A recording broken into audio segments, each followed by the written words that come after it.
नमस्कार, मैं आर के यादव आपके अपने YouTube channel expert knowledge R K में आपका हार्दिक स्वागत करता हूं। जैसा आपने थंबनेल पर बात हो रही है 8th पे कमीशन के लेटेस्ट न्यूज की। 8th पे कमीशन कब लागू होगा, कितना एरियर मिलेगा, कब सेंट्रल गवर्नमेंट का जो कमेटी बैठाई उसकी रिपोर्ट आएगी, कितना मिलेगा, कब से लागू होगा, सारी बातें इस वीडियो में बताऊंगा। वीडियो शुरू करने से पहले आपसे एक रिक्वेस्ट रहेगा, यदि चैनल पर पहली बार आए हैं या अभी तक चैनल को सब्सक्राइब नहीं किया है या 8th पे कमीशन पे आप लेटेस्ट न्यूज कितना क्या मिलेगा, कब मिलेगा जानकारी चाहते हैं तो चैनल को सब्सक्राइब करके रखिएगा। सब्सक्राइब करके नहीं बल्कि बेल आइकन भी दबा के रखिएगा। देखता हूँ कि वीडियो देखने वाले बहुत होते हैं लेकिन सब्सक्राइब बहुत कम होते हैं। हमेशा नए व्यूअर आते हैं तो पुराने व्यूअर का बेल आइकन जब दबा के रखेंगे तो आपको नोटिफिकेशन जाएगा और आपको लेटेस्ट न्यूज प्राप्त होती रहेगी, कहीं और भटकने की जरूरत नहीं पड़ेगी। बात हो रही है 8th पे कमीशन। जैसे आपको बता दूं, अब तक 7 पे कमीशन आ चुका है। लगभग हर 10 साल में एक पे कमीशन आता है। इससे पहले जो 7वां वेतन पे चल रहा था 1 जनवरी 2016 से चल रहा था, उसका टेक्निकली वो एंड हो चुका है 31 दिसंबर 2025 को। 1 जनवरी 2026 को 8th पे कमीशन लागू हो जाना चाहिए था, लेकिन गवर्नमेंट ने 16 जनवरी को कैबिनेट ने अप्रूव दिया था कि 8th पे कमीशन के लिए कमेटी बैठाई जाए। उसका अप्रूव दिया था उन्होंने 16 जनवरी 2025 को। एक साल हो गया है उस बात को, लेकिन उसके बाद उन्होंने अक्टूबर,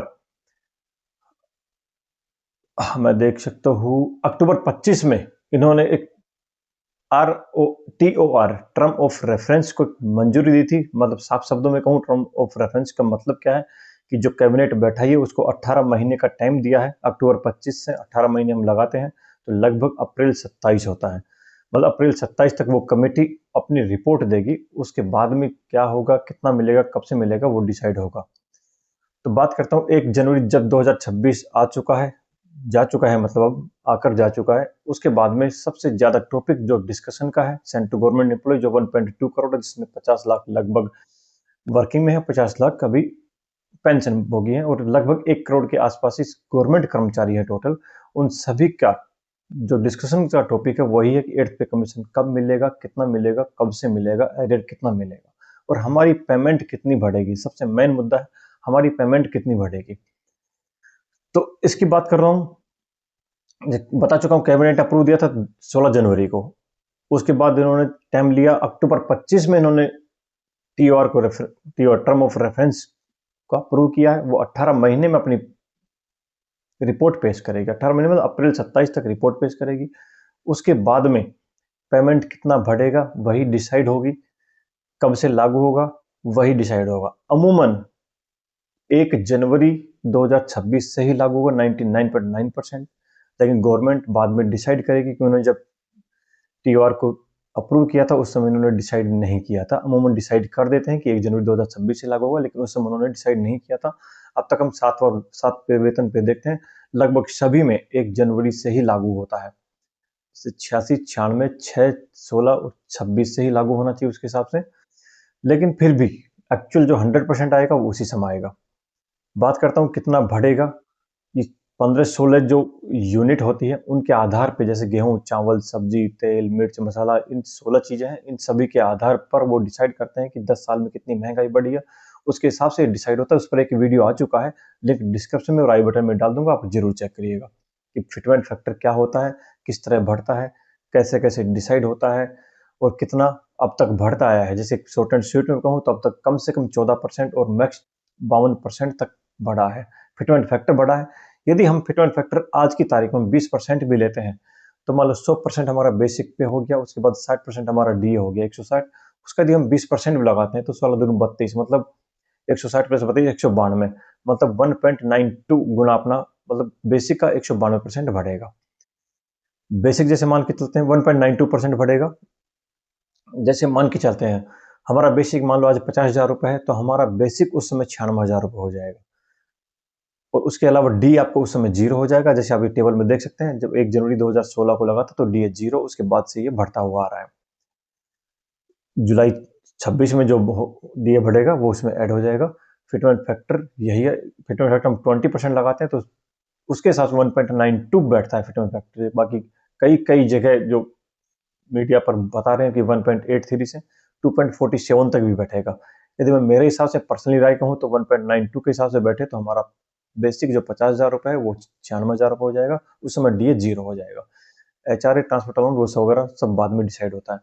तो अमूमन हम पिछले रिकॉर्ड को देखते हुए फिटमेंट फैक्टर 1.92 लेते हुए यदि हम देखते हैं तो हमारा पेमेंट लगभग 25% बढ़ेगा। इससे कम या ज़्यादा की आस नहीं रखें। कम होता है तो भुगतना पड़ेगा, ज़्यादा होता है तो उसको बोनस मानिएगा।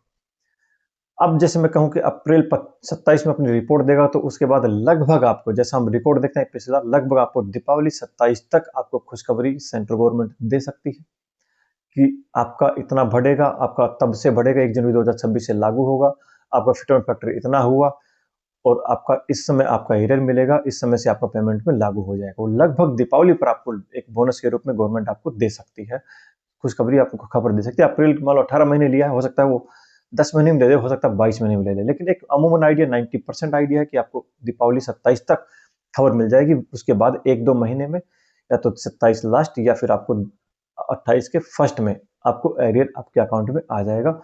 महीने का 25% के हिसाब से आप कैलकुलेट करके रखें, उससे ज़्यादा नहीं, उससे कम नहीं। जैसे जिसकी बेसिक में 50,000 रुपये है, उसका मान के चलो 96,000 बेसिक हो गया, उसका लगभग 25,000 रुपये बढ़ेगा लगभग।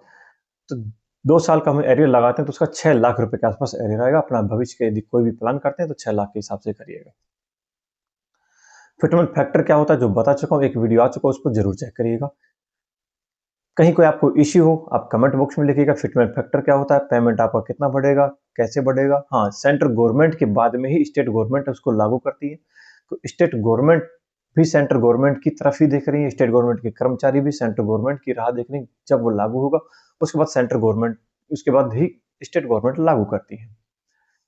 मेरे हिसाब से फिटमेंट फैक्टर मैंने आपको 1.92 बताया है, उसके हिसाब से आपका पेमेंट लगभग 25% बढ़ेगा। लगभग 25, हो सकता है 24 बढ़े, हो सकता है 26 बढ़े, लेकिन आप 25% के लगभग आप आशा रखिएगा, इतना आपका बढ़ सकता है। लेटेस्ट न्यूज उसकी यही थी कि अभी कहीं कुछ नहीं मिलने वाला, 18 महीने में वो अपनी रिपोर्ट देगा।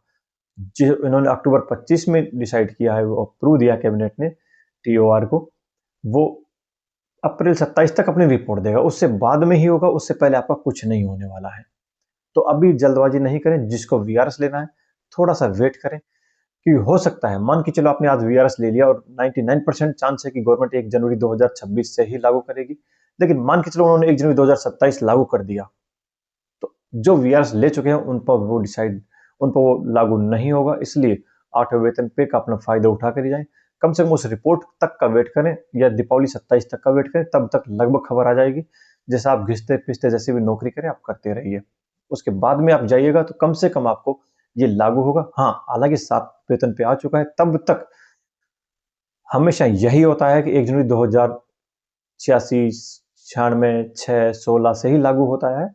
ये भी लागू 1 जनवरी 2026 से ही होना है, लेकिन मान के चलो रिस्क नहीं लेना है, अब भी आप VRS मत लीजिएगा। जिसको VRS लेना है, इसका कम से कम अपनी रिपोर्ट आने दीजिए, उसकी डेट डिसाइड करने दीजिए। जिस दिन डेट डिसाइड हो जाए, आप चाहे अगले दिन आप VRS ले लीजिएगा। उस डेट डिसाइड होने के लिए आप अंदर आ चुके हैं। जैसे मान के चलो ये रिपोर्ट अप्रैल 27 में आती है और उन्होंने बोल दिया कि 1 जनवरी 26 से लागू होगा, आप अगले दिन ले सकते हैं। 1 जनवरी 27 से लागू आप ले सकते हैं। यदि उन्होंने बोल दिया कि 1 जनवरी 2028 से लागू होगा, तो कम से कम 1 जनवरी 2028 के बाद आप VRS लीजिएगा, उससे पहले VRS नहीं लेना है। कैलकुलेशन 25% के हिसाब से रखना है। एरियर कितना मिलेगा, लगभग 2 साल का आपको एरियर मिल जाएगा, या तो 27 लास्ट में या फिर जनवरी 28 के आसपास आपको एरियर मिलेगा। फिटमेंट फैक्टर क्या है, सब कुछ क्या है, ये एक वीडियो आ चुका है, जरूर देखिएगा। सब्सक्राइब करके रखिएगा, बेल आइकन दबा के रखिएगा। जो भी खबर आती है पे कमीशन की, आपको सबसे पहले आपके मोबाइल तक पहुंच जाएगी। नोटिफिकेशन ऑन करके रखिएगा। फिर भी कहीं कहीं आपको इश्यू हो, कमेंट बॉक्स में रखिएगा। वीडियो को लाइक करिएगा, जरूरतमंद को शेयर करिएगा, और सब्सक्राइब तो करना ही है, बोल चुका हूँ। फिर भी कहीं कोई इश्यू हो, कमेंट बॉक्स में लिखिएगा। वीडियो आपने यहाँ तक देखा, दिल की गहराई से बहुत हार्दिक धन्यवाद। जय हिंद, जय भारत।